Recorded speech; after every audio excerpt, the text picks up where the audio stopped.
அன்பிலார் எல்லாம் தமக்குரியர் அன்புடையார் என்பும் உரியர் பிறர்க்கு தெய்வத்தானாகாதெனினும் முயற்சி தன்மை வருத்த கூலி தரும்.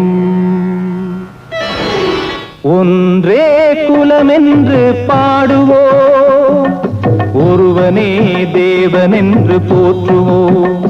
அன்னை இதயமாக அன்பு வடிவமாக வந்து வழிகாட்ட வேண்டும் என்று வணங்குவோம். ஒன்றே குலமென்று பாடுவோம், ஒருவனே தேவனென்று போற்றுவோம்.